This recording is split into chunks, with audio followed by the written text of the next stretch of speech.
Let's come to Vision 2, and we're doing a different kind of emotion now from what we did in our previous year. In the previous year, we followed the way in which nature always brings whatever can be together. And we have looked for a whole year at the ecology of how one of the most primordial qualities of nature is that it has two forms of energy, two modes of energy. One of the modes is a dynamic. It's an ongoingness. The other mode is where the energy stabilizes through polarization and creates form. And so our education, our learning, has always this syncopation between continuing dynamically and in the midst of that also coming to a stability, an objectivity. One of the most difficult things that fractured all civilizations before the one that we are beginning to make now, a civilization of the entire star system, so that we fit into an interstellar cosmos for the first time. All the previous civilizations made a fatal flaw of not understanding that both the dynamic and the energy stabilized by polarity into form, that both of those emerge from not something else, but emerge mysteriously together, paired. They're always paired. So that form and process are a tuning fork, but what they tune in nature is a mysteriousness that never once discloses itself, because it is not simply a form, nor does it ever disclose itself as a part of a dynamic, because it's even larger than all of the dynamic all the time. And so it doesn't register. Yet human beings of our kind, for at least 70,000 years, have recognized that in the mysteriousness of nature, behind form and process, is a mysteriousness that needs to be respected and, if possible, approached. And the only way that it could be approached was to make forms that were open and to have processes that were unending. And that if one participated in a life without end, then life would participate in the mystery. And if the forms were open, so that they did not enclose and then contain and then just be themselves, but were open to receive the mysteriousness and to also let it go through, that these kinds of forms then indicated to us that at least we were paying respect to the mystery. Our second year is the Ecology of Consciousness, which brings the dimension of that mysteriousness into play in time-space, so that time and space are not just the four-dimensional continuum, and that the three dimensions of stable existence in space emerge out of time, but now they emerge out of a mysteriousness that is now evident as a dimension, the dimension of consciousness. So that consciousness is a fifth dimension. It's the quintessential dimension. And the ancient hand that is held up, consciousness is the thumb. It's the movable thumb. It makes possible not only that one can grasp, but that one can grasp very finely. And this is one of the developments of the mind. Jacob Bronowski, in his series a long time ago, The Ascent of Man, said the hand is the cutting edge of the mind. That human beings like ourselves that have learned to do with our hands, our minds have not just followed that, but they have indexed that symbolically so that our sense is not just to grasp, but to touch. And out of this, emotion refined itself into feeling. That we are able to touch with our eyes, to touch with our ears, as well as touch with our hands. And so our sense of perception refined itself in this way into a feeling-toned heartfulness.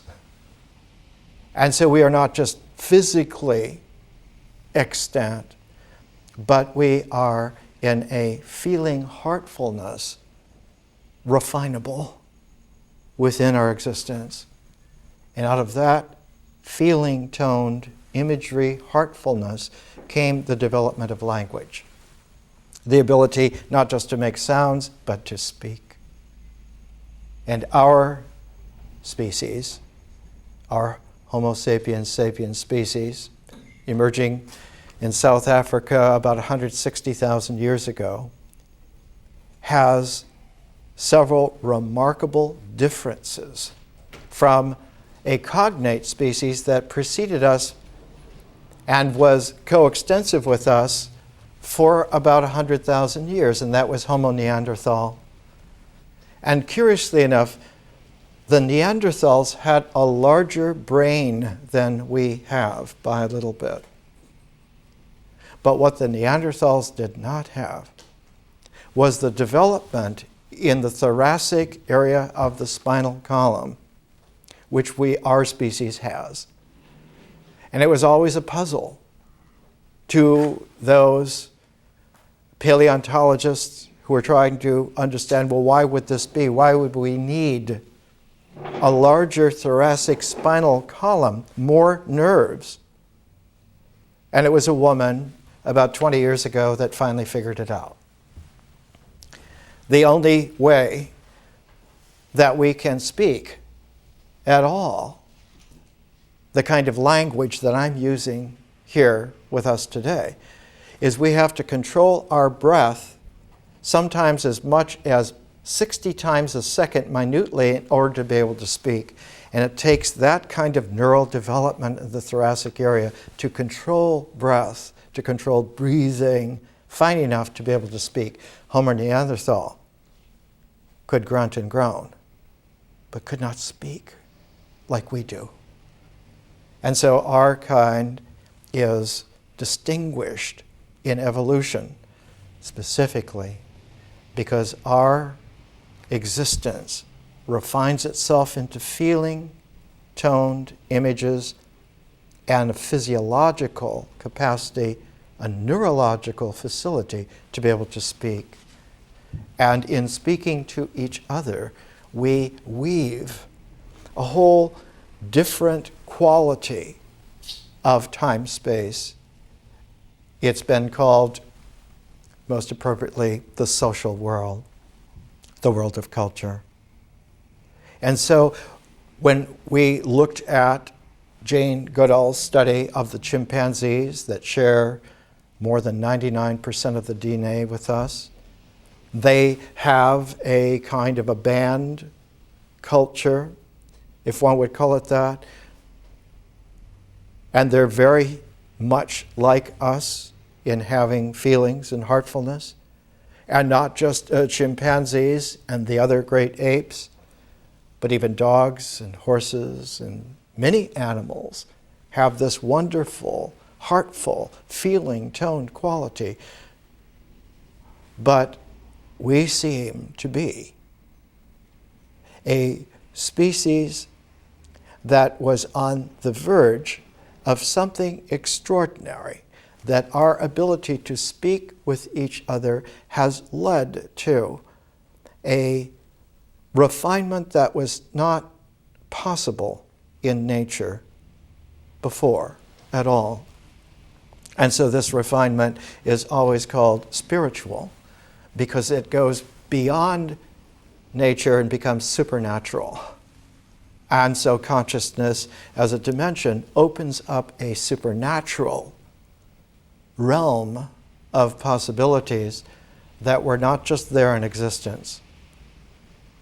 And it means that we have not only the reality of our existence and the reality of our social cultural world, but that equally real and perhaps even more real is that we have a spiritual realm that we can have access to. And it is keyed by language. We're using two of the greatest traditional apexes of language in the planet's history. We're using one from ancient China. The book is collected and published under the title, it has been for 2,300 years. It's simply called the Chuang, the name of the Taoist sage that is reported to be talked about, and his sayings. And the other one comes from ancient Egypt, not the ancient Egypt of the beginnings of dynastic Egypt, but from the apex about 2,000 years ago, when the ancient Egyptian tradition came to an extraordinary conscious leap, where its refinement that had been already extraordinary and had shifted to higher and deeper levels several times over the course of 3,000 years, 2,000 years ago in Alexandria. It took one of the most unlikely leaps possible. It took the spiritual person and linked the spiritual person not with a mysterious natural nether world, but linked the spiritual person with a supernatural cosmos.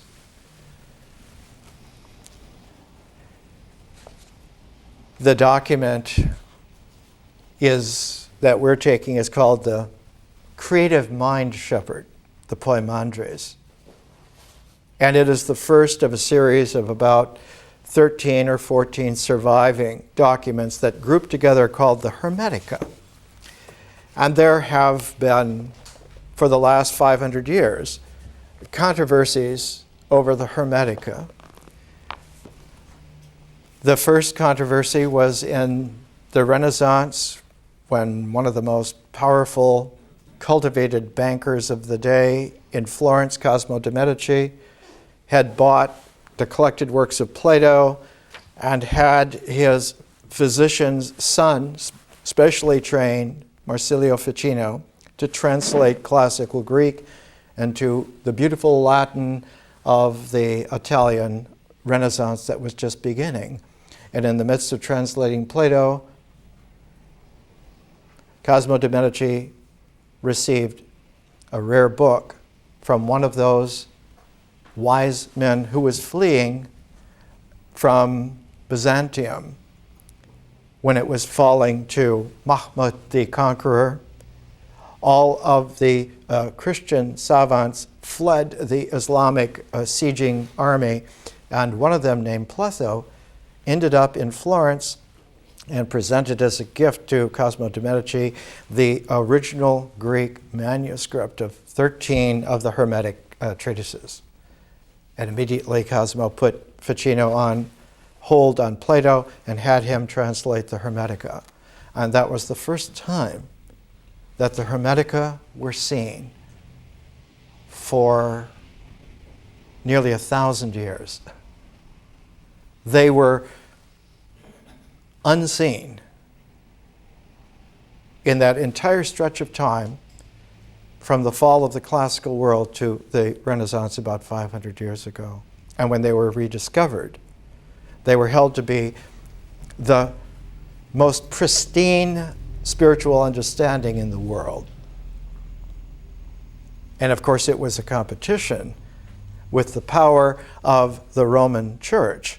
And so they made sure that eventually they got their own prize scholar, his name was Isaac Casaubon, to castigate the Hermetica as being late forgeries, that they had no antiquity whatsoever, and that they were obviously forgeries because they contained a lot of the esoteric Christian mysteries, and obviously they were copied.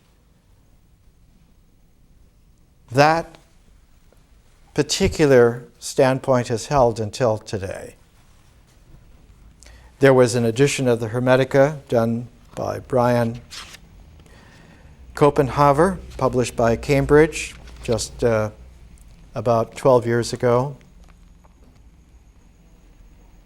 He was also the provost at UCLA, and I had a meal with him one time and took him my translation of the Hermetica and my précis on them, and presented this course. And he dismissed this course as just being a great books course that anyone can do by correspondence, and that my take on the Hermetica was obviously, it's not academic and it's strange, and you're not a provost, you're no longer even a professor.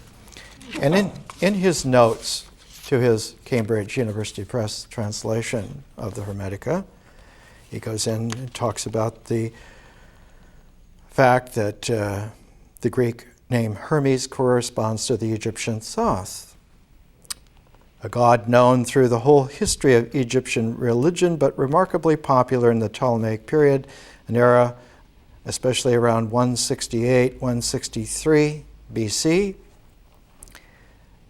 comes the first known records in the Egyptian language of an epithet of the type 3 times great applied to Thoth.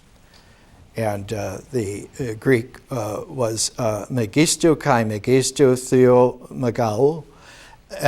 It means the greatest, and that great. Hermes Trismegistus. Thoth become a thrice greatest. Not just great, but superlative, and then one more objectivity beyond that. So he says in this introduction that obviously one of the things that is very curious is that there is a tradition in Egypt that sometimes the form, the title of Thoth is given to someone who either has a bird's head, like an ibis, or it's a bird on a stick, on a staff. And he says, obviously, this is part of the Egyptian heritage. And indeed, it is. The first time that our kind, very special people of our kind, would have seen a man with an ibis bird head, or an ibis bird head on a staff, was in Lascaux, which is a Paleolithic cave dating back more than 20,000 years. And in Lascaux, the most profound Paleolithic art to survive in the world, shows a man with a bird head and shows a bird on a staff that he has obviously carried, and he has just now gone into free fall and dropped, and they are at the very back of the Paleolithic art cave of Lascaux. Lascaux has been called the Sistine Chapel of Paleolithic art. In Lascaux, and Lascaux is about midway between our time and the earliest Paleolithic cave paintings that go back almost to 35,000 BC. And there at Lascaux, one sees what one finds even 35,000 BC, that the arrangement of Paleolithic art is clustered in such a way that someone walking through the cave will come upon clusters of images in a sequence, in an order. And that in Lascaux, the sequence comes to its final conclusion at the very back of the cave, at the very end of the cave, where there is a pit. There is a plunge, and the plunge is about 40 feet.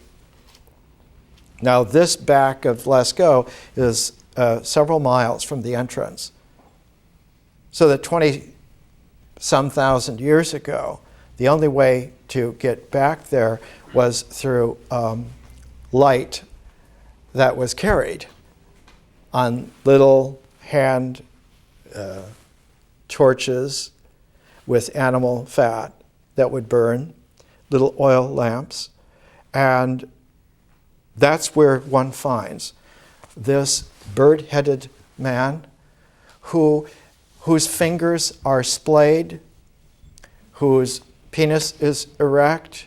He is in a state of being absolutely scared to death and has dropped his bird staff in a moment of abject fearfulness, because what has happened is they put out the oil lamps just as he reached the edge, and then he fell over and plunged into a complete darkness.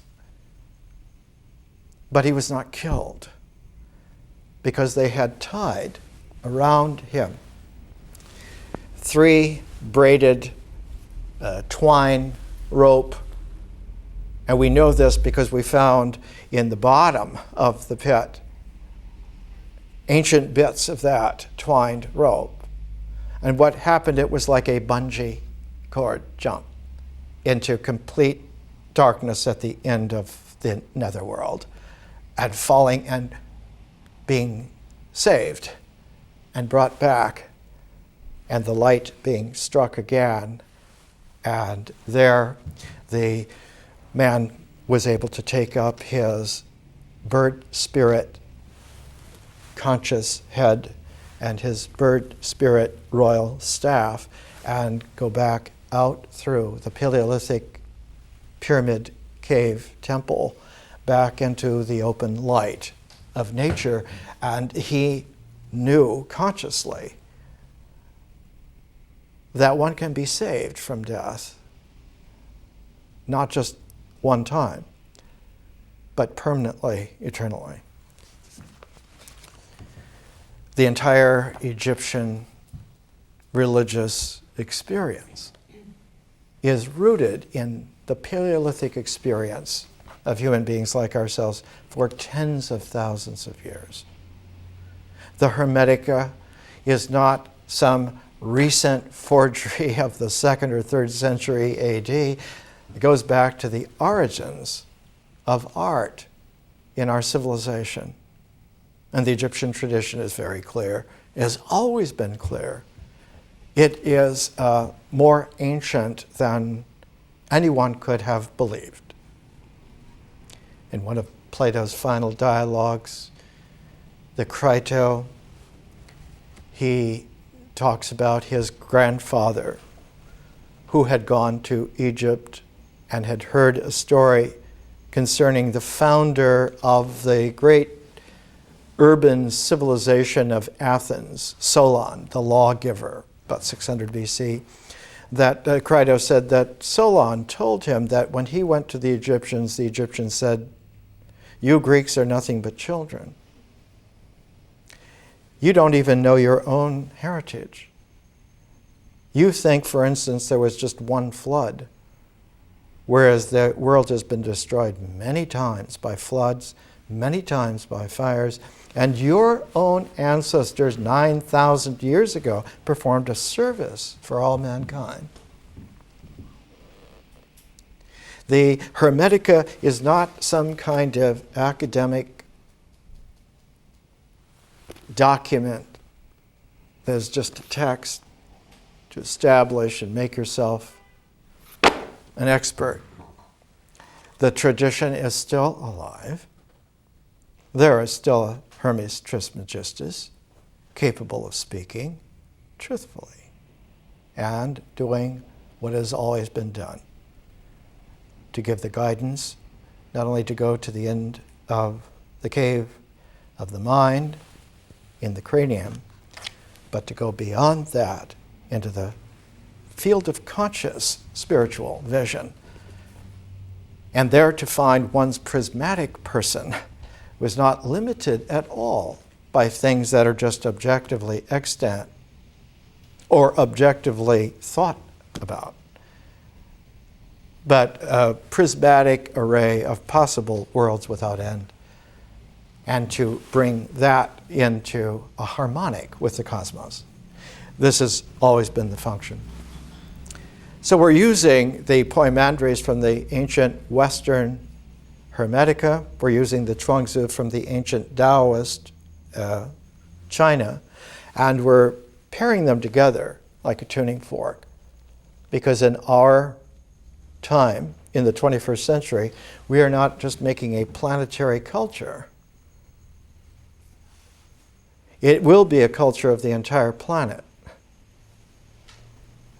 But a culture is just the spark that starts the fire, the refining fire that is the civilization. And so while the planet will become planetary, the civilization will be not limited to a planet, but its minimum size will be the entire star system, all the planets, all the moons, all the asteroids, and there are many. All of the objects in the Kuiper Belt, there are even more. And there are even realms of sphericality beyond the farthest things that can be seen. Our entire star system, just like a galactic disk, is surrounded by a sphere that is still emergent out of primordial plasma. In our time, a Dutchman found it, and his name was Oort, and so it's called the Oort cloud. And it is farther away from any edge of the star system that we know now, and that edge to us. It goes out almost a quarter of the way to the next star. And the next star system, the nearest one to us, Alpha Centauri, is actually 4 stars, 2 in a pair, and a third that is itself a pair. And so there are 4 stars in that star system, about 4 light years away.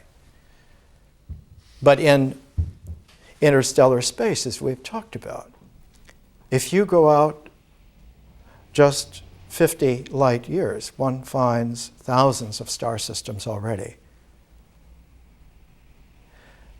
We look and see Orion in the starry sky at night, and those largest stars in Orion, the 3 in the belt, Betelgeuse at the top, Bellatrix at the other edge of the top, Rigel, the big blue giant at the bottom.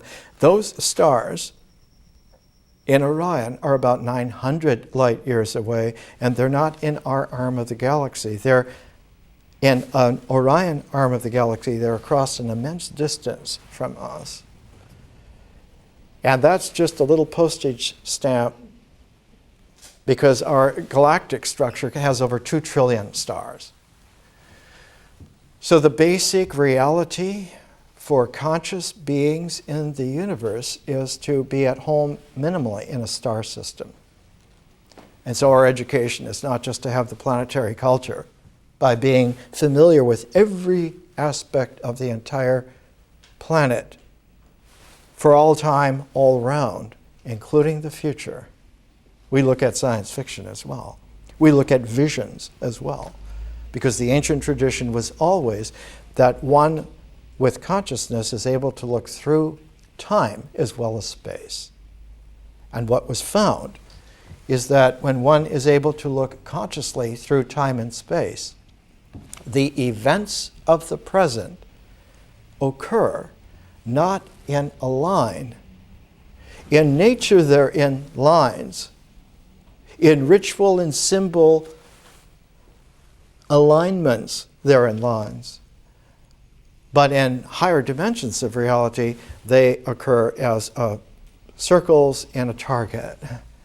So that as one is moving through a present line of history, you come upon one of the arcs, and you will come upon that same circle, its arc, later on in the future. And so every event that occurs has its kind of circularity, its target quality of layers, past and present, and future as well. And so certain long traditions like the Egyptian or the Chinese recognize that certain events that occur from time to time in the present are going to be powerfully paired in the future, and that they will link together because they occur together in reality. They're on the same wavelength. And so too with human beings of our kind.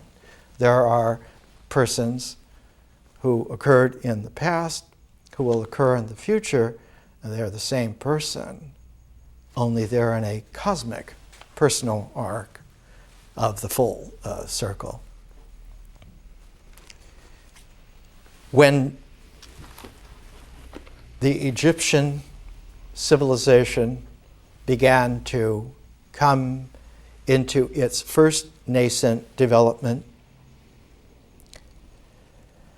the Abydos area near the Nile town of Thinis was the first place that royal burials of the new first dynasty pharaohs were buried, because it was there that the god of resurrection, Osiris, had his burial and his resurrection.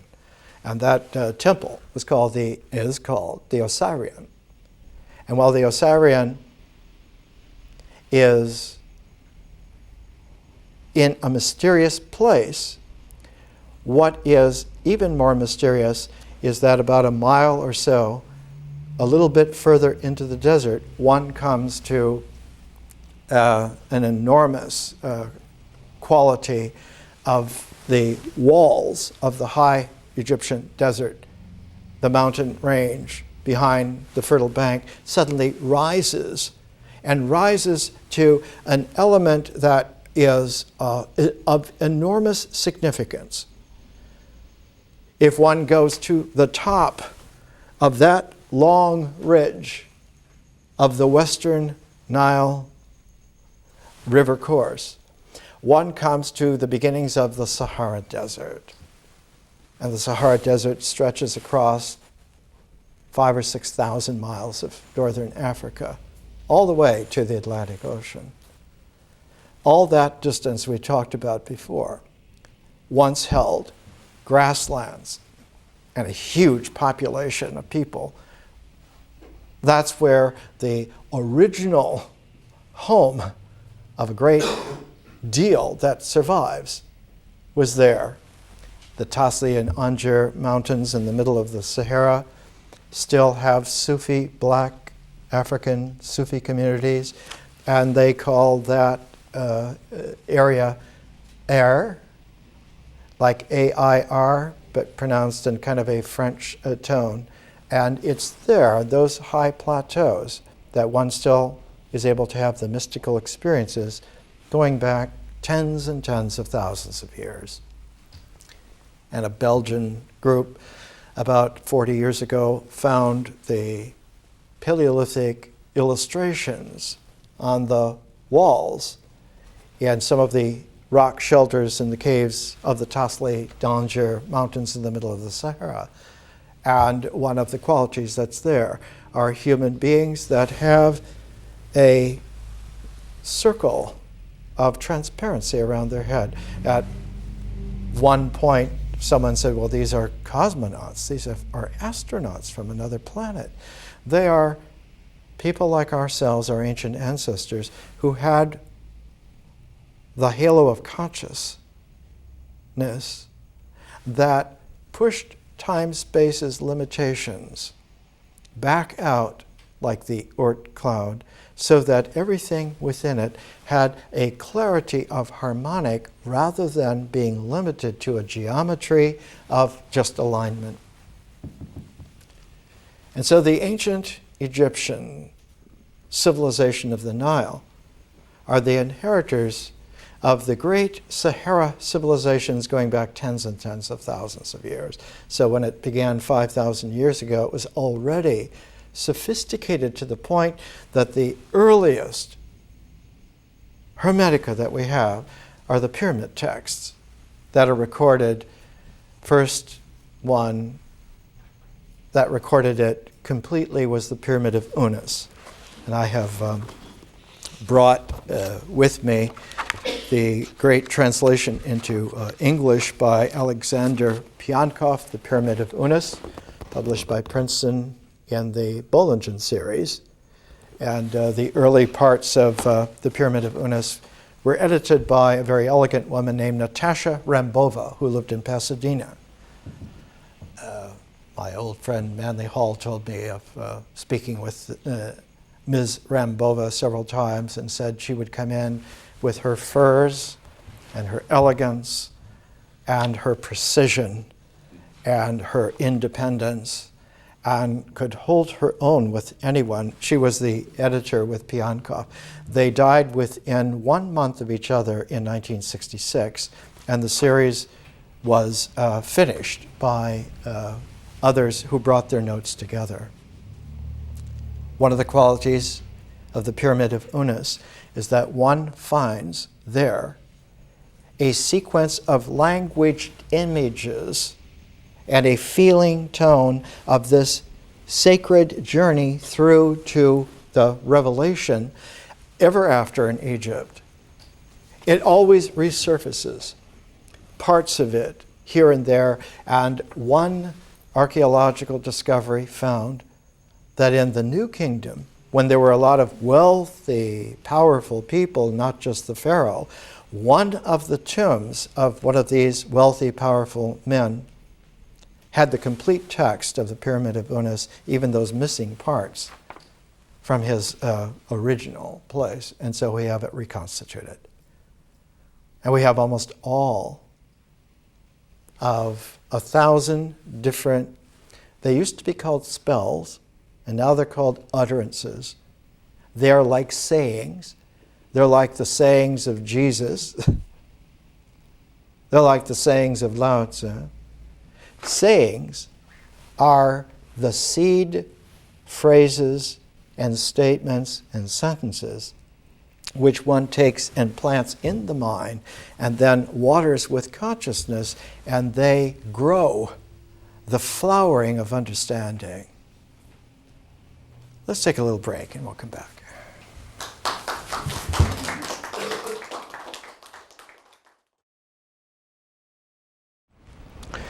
Let's come back to a portion of the Poimandres right at the beginning, after there has been the introduction. The teacher is not an instructor, but issues an invitation. And the invitation will be not to impart instruction, but to share a journey. And the journey, instead of walking on 2 legs, on 2 feet, will be a journey where 2 human beings walk in their spiritual dialogue with each other. And it is the pacing and stepping, it is the walking in the shared dialogue form that gives the Hermetic treatises a particular tone that in the Roman mind and even in the Greek mind they always considered it Platonic, developed from Plato. But we're going to see something deeper. In the Hermetica, after the guide, he's not a teacher so much, but a guide who's going to go with. And when he goes with, he adopts that person that's going with him into that spirit family. So that now it's not a student and a teacher, but it's like a father and a son who are in the same family. This goes back to the origins of the pyramid texts, where Thoth is the guide, not so much the teacher or the instructor, but is the guide who will go along with you, and goes along with you because at each juncture in that journey will be the need for a very special image and very special language. And the only way to continue the going on that journey is to be able to say that language at that juncture so that that language frees up the lock which the images would put on it, stopping you from going any further. Only by having a guide who goes with you that has the language that unlocks the images, and not just images, but images that have been polarized into a super density called symbolic ideas, symbols, where the ideas are no longer there in discursive language, but they've been super condensed into puzzling symbols. And only by having the right saying will that right saying be able to be put into the mind of he who is journeying along, and to have that instantly open into an understanding that allows for them to continue in their motion, in their dynamic. That the symbols would be knots that would stop you were you not to have that language. And so this is a sacred language to unlock, is like the key that unlocks the symbol so that it opens into understanding and doesn't stop you at the knot of misunderstanding. And that there is a mysterious quality to this because it isn't just misunderstanding, but it is self-deception. And that someone who is in the world being what it is, if they are tuned purely to the world, they will be tuned to a deceptive horizon that any reflection by a mind will be a self-deception. And so the whole quality that we have is the sacred language unlocks as a key the symbols that hold the imagery and frees it from being a knot or a lock and allows for the dynamic to continue so that the concourse is open and one can go on. One comes then to the next. It used to be called in ancient Egypt a gate. And the netherworld journey was originally a series of 12 gates. And at each gate there was a gatekeeper who poised a kind of a riddle. And that riddle was that form of the symbol.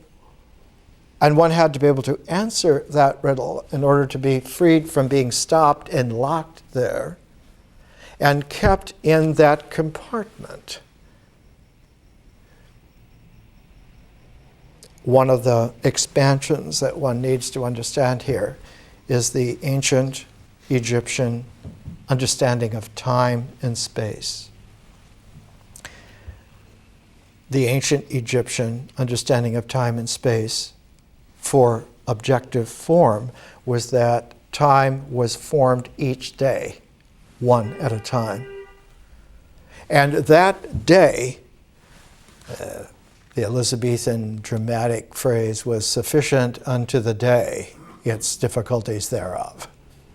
The Egyptians saw that each day was its own objective happening, and that while one could have days lined and aligned so that they extended for even millions of years, Ra was the Lord of the horizon of millions of years, and that it would go on forever. But it occurs one day at a time.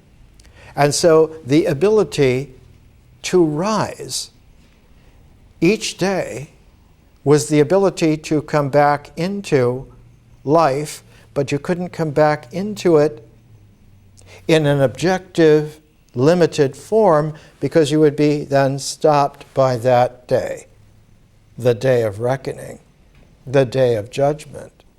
One couldn't go any further beyond that. That was, for you, it. But the ancient Egyptian wisdom understanding was that the form of the energy polarized in that day could be released if the polarization was released into a complementarity, which then allowed for the dynamic to reoccur.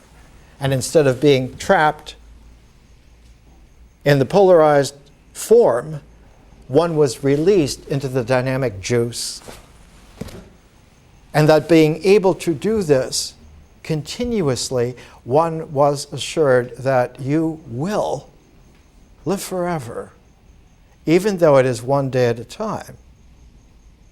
But the release is not to find one's ordinate identification within the cinched polarity of the happenings of a day, of the circumstances of this day. One had to be freed, and when one is freed, that time, the phrase most beautifully used in English translation by a Dr. Maurice Nicole, who was a London physician who was one of the great commentators on Gurdjieff, did 5 volumes of commentaries on Gurdjieff. He translated that as living time. Living time. And the symbol for it in ancient Egypt was always the coiled cobra in like an 8, a figure 8. And they were arranged so that they were in figure 8s like an accordion indefinitely, and that this was, in fact, in one of the great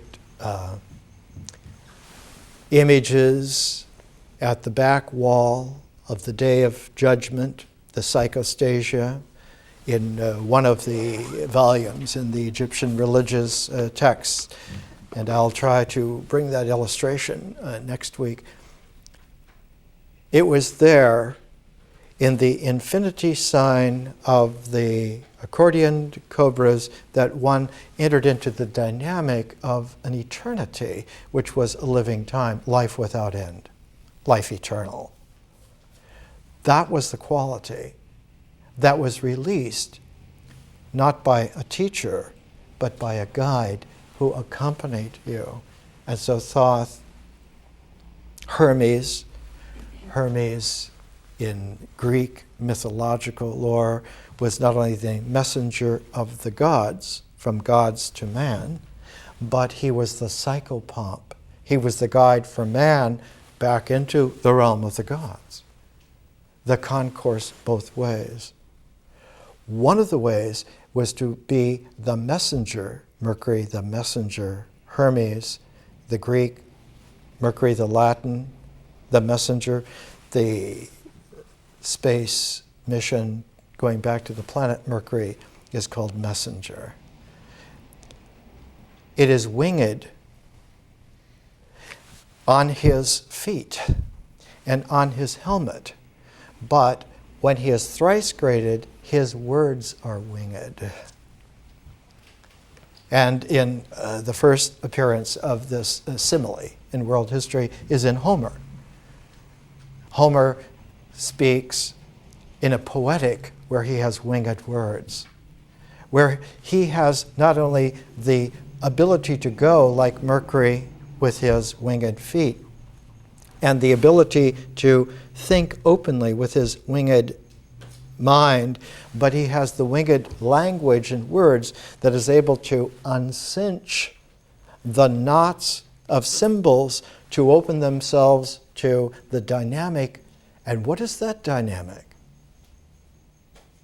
The original dynamic that symbols comes out of is the mythic horizon of experience, of feelings, of images, of language. But when someone has released a symbol from its polarized cinch to be open, it isn't just the mythic horizon of experience that flows, it is the flow of consciousness itself. And so experience, when it continues under a sea change. It comes into play in that symbol through experience, but it goes through that symbol and becomes a conscious experience then. It has a different quality. And it is that dynamic of conscious experience that allows for a new kind of form to occur, a supernatural form, the form of the spiritual person. And so the spiritual person is not an integral form, but a differential prism. And that differential prism is capable of showing the entire array of possibilities, all of them. And one is free. One is actually free to explore any or all of those possibilities.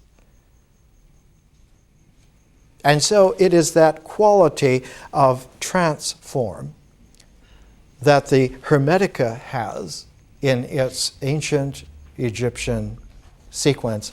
And when we come to the teacher become a guide, with the student become a son, so that they are together. And later on, Hermes will say to his son Tut, he will say, there will come a point in our conversation, in our dialogue, where the intensity and the rapidity of what we unlock, not just one symbol at one gate, but there comes a point in high wisdom where the gates become so swift and so numerous that the unlocking becomes continuous. And one then, Hermes will say to Tut, one has to both guide and neophyte have to together allow themselves to be swept up in the spiritual torrent of the high cosmic wind.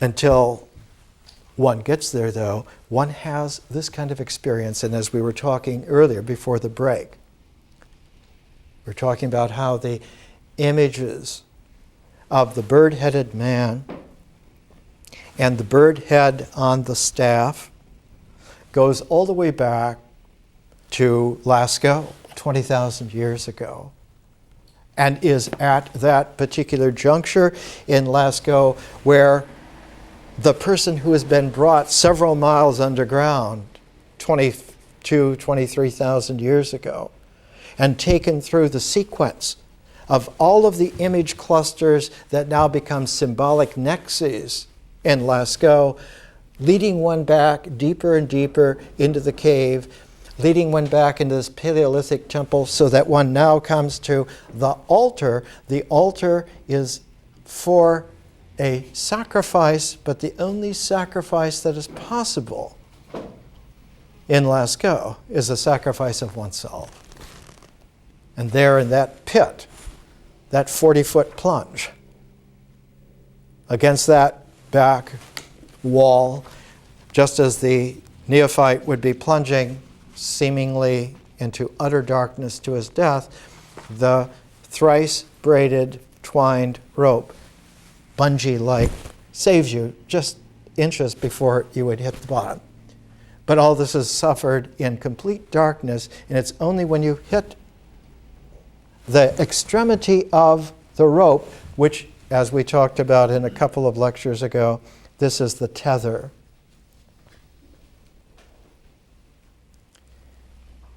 The animal that requires training by a tether is a horse. And one doesn't train the horse by giving instruction to it, but by just making the tether, which will be the radius of how far its own chaotic motions to try to get free are. And when the tether is taut, again and again, the horse learns that this is the circle. This is the ambit of its mobility with that tether. And the horse becomes tamed so that one now can ride that horse, and the horse is willing to be rode, and it is the tether that does the taming. The Lascaux triple twined rope, and bits of it were found at the bottom of the pit. Lascaux was abandoned about 15,000 years ago, and wasn't discovered until the middle of the 20th century. Was not seen in all that time. But we talked about how Lascaux is only halfway back in Paleolithic cave temples. And the oldest, Cosquer, and which is there on the French coast within sight of Marseille's harbor, the land had subsided over tens of thousands of years, so that the entrance to that cave was now under 105 feet of water.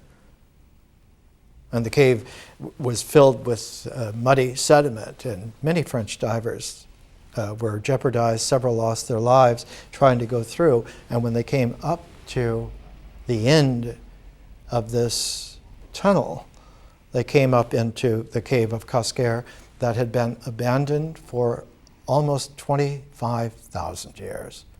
And the cave dated back to about 33,000 years. And in all this time, the clusters of images into symbolic nexes were the pattern, the path that one would take to come to that final purpose. And the final purpose was to offer one's self there and then and forever completely. Not just to offer one's life or one's confidence or one's mind, but to offer one's self to complete eternity for all time. It was there that one finds 20,000 years later in the Hermetica, I beheld a boundless view, eternity. All was changed into light, a mild and joyous light, yet in one part a downward tending darkness, terrible and grim, changed into a watery substance, unspeakably tossed about, gave forth smoke as from fire, and heard it lamenting words of suffering. An inarticulate cry. It's a crying for a vision. But from the light there came forth a holy word, standing on the water, the voice of light. And Poimandres, the mind shepherd, the creative mind shepherd, says to his son Todd, he said, "Do you understand the meaning of what you have seen?" Because he has seen this in his vision, but not a vision in the mind, but he is immersed in the vision because it is in the conscious flow. The symbols would be in the mind, and they would in this world be in the experience of the world. But this is not experience of this world. This is spiritual experience. And so the symbols keep one in the experience of the world, and you have to be delivered from that, uncinched from that, so that you are now in the experience of the conscious dimension and its flow. But in that conscious dimension, it isn't just that all is light, but because it is completely real. Everything is there, including a downward tending darkness that has a cry of suffering plaintively crying out. So that there is something yet to be done. But it cannot be done by going in a geometric, linear, aligned journey anymore. One has to shift to a differential mode, and there it isn't the sequence of alignment, but it's the resonances that accumulate to a harmonic.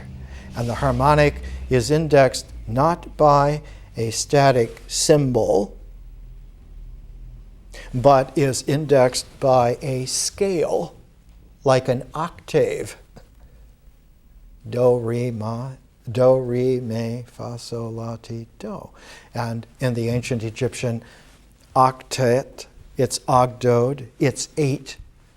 The first 7 resonances occur in an expansion, but the 8th note is a repeat of the first note 1 iota higher. So that the octave is not 8 notes, but 7 notes that have a curl at the end, so that the 8th note is the next portal beyond the limitation of that gate, of that sequence. So that the interval of release is always included as a coda in the structure of a differential harmonic. It's like in our learning. We have a series of 12 lectures, the 12 gates, but we have an interval. That's the 13th presentation, and it's always accompanying it to release us to go to the next phase, to a higher phase. And while there are 8 phases, the final presentation of the 8th phase releases us to go back to the beginnings, back to nature 1, if we choose. But the education pattern is ancient wisdom and provides, if you wish to exit from the continuity at that point, there's a 9th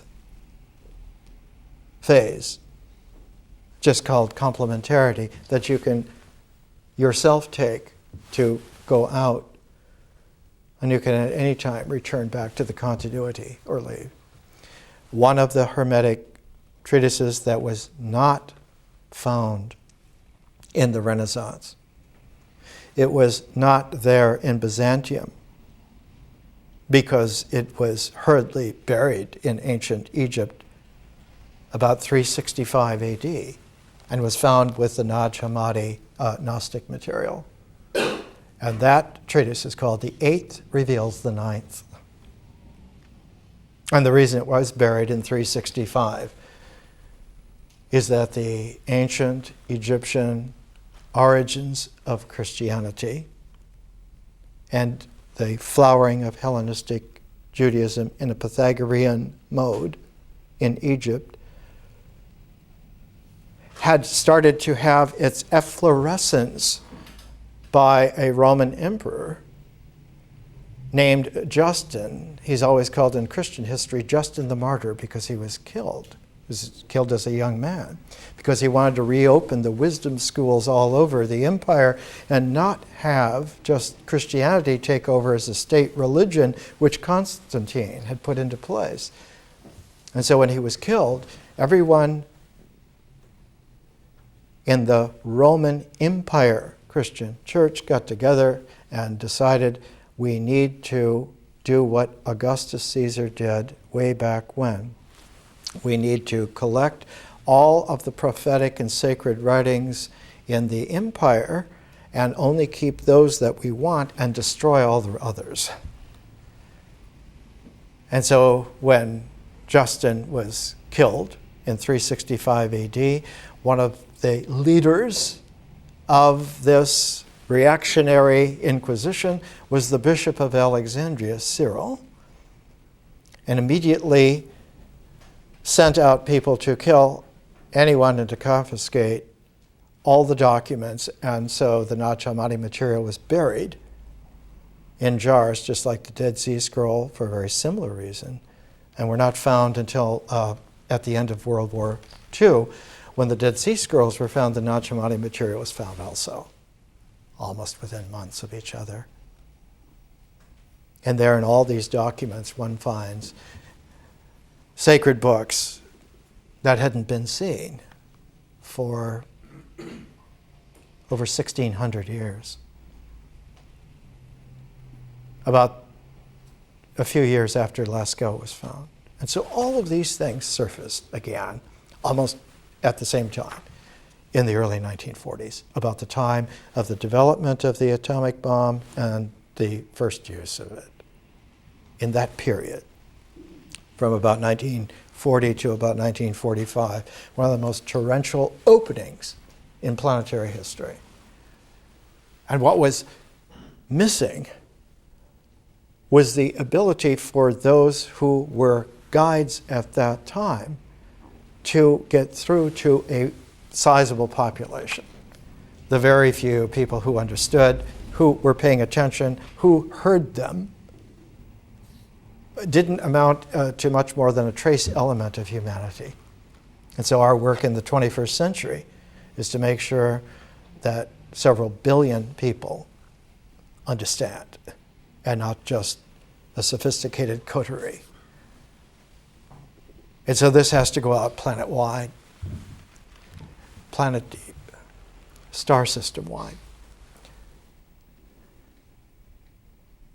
In our pairing, and we're always pairing material together, we're pairing process and form, we're pairing East and West, we're pairing ancient and modern, and what we're pairing with the Egyptian tradition that came to one of its most formative transform indexes in the Hermetica, we're pairing with that the way in which Taoism emerged out of a similar long tradition in China and received an apex of disclosure at the time of Chuang. Chuang is a contemporary of Aristotle. Lived about 370 BC to about 286 BC.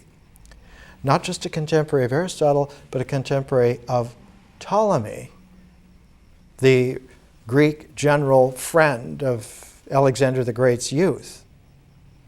And when Alexander was killed, about the same age as Justin, but killed 700 years before, he was killed by the purposeful inattention to an infection he developed in India, and he died in his early 30s.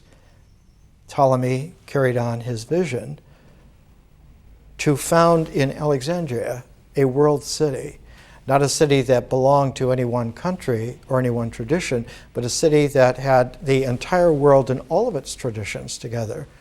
And so Chuangzi is a contemporary in China of Ptolemy. He's the first of the Ptolemaic emperors. He's called Ptolemy Soter, Ptolemy Savior, the savior of world civilization. Alexander, because of Aristotle's guidance, he called the world civilization the ecumene, O-E-C-U-M-E-N-E, ecumene. And it meant that all human beings were of a single family, a wide, multifaceted, differentially prismatic humanity, and that family of man needed to have a capital, a world city, and Alexandria was that place. In China, at that time, exactly at that time, one began to have enormous changes going on. The traditional wisdom of sages was now coming into a form where it was going to be codified for once and for all. And within 50 years of Chuang's death, Qin Shi Huangti unified China, built the Great Wall, collected all the wisdom books together and burnt them all, except for a handful. And those 5 that were left were called the Confucian Classics, and they formed the basis of the Chinese civil service exams that lasted from 221 BC until 1911. No one got any position in all of the Chinese dynasties except by the pecking order that was established of how well you did on the Chinese civil service exams. Everyone studied the same books. It's like a super rabbinate. It is only this. Anything else is outside of it. And what was left outside of those Confucian classics was the Tao Te Ching, Lao Tzu. You're not supposed to ever read this. But it was Chuang that brought Lao Tzu's Tao Te Ching back, but in a completely expanded mode, where Lao Tzu in the Tao Te Ching, it's not called the Yin Yang Ching, it's the Tao Te Ching. It's the zero of Tao and the oneness of Te that form the complementarity. Yin and Yang are a polarized binary in the one. The Te has as its structure yin and yang, but the Tao doesn't have yin and yang at all. It has an eternal seamlessness that allows for dynamic and form, energized, polarized form, to come out together. And so one of the qualities in Chuangzi is to play with the breathing of openness. And this is Thomas Merton's translation of this section of Chuangzi called The Breath of Nature. When great nature sighs, we hear the winds, which, noiseless in themselves, awaken voices from other beings, blowing on them. From every opening, loud voices sound. Have you not heard this rush of tones? There stands the overhanging wood on a steep mountain, old trees with holes and cracks, like snouts and maws and ears, like beam sockets, like goblets, grooves in the wood, hollows full of water. You hear mooing and roaring, whistling, shouts of command, grumblings, deep drones, sad flutes. One call awakens another in dialogue. Gentle winds sing timidly. Strong ones blast without restraint. Then the wind dies down. The openings empty out their last sound. Have you not observed how all then trembles into subsidence? You have heard the music of man, and you have heard the music of earth. Will you not now hear the music of heaven? And what happens in the Chuangzi is that Chuangzi puts the dialogue form of sharing language wisdom, which is universal, into a play mode. And the eventual development of Chuangzi's play mode results in wisdom stories that are characteristic of Zen Buddhism. And what's peculiar is that Chuangzi's origins of the Zen puzzling riddle dialogues in China has an exact analog in Jewish wisdom. And one of the great appreciators of Chuangzi was Martin Buber, the greatest Jewish philosopher of the early part of the 20th century. He loved Chuangzi because the Hasidic stories of his childhood, Martin Buber's father, Solomon Buber, was one of the great learned teachers of an expanded Jewish wisdom in the 19th century. And the core of it was that Hasidic play is the freed consciousness of the spirit at home in cosmic realms, not just in this world. And that if one, like Marc Chagall's, or if one is a Hasid, the entire universe is a home. One is not limited by any circumstance or any knot anywhere. Chuang's Zen influenced Thomas Merton because of a Chinese man. And he dedicates his translation of Chuang's, he spent years on it, to John C.H. Wu. And John C.H. Wu is very, very famous in Chinese 20th century literature. I'll leave a little photo of him up here that you, after the lecture, can come and see. He translated the Tao Te Ching, published by St. John's University Press in 1961. But his most famous book is The Golden Age of Zen.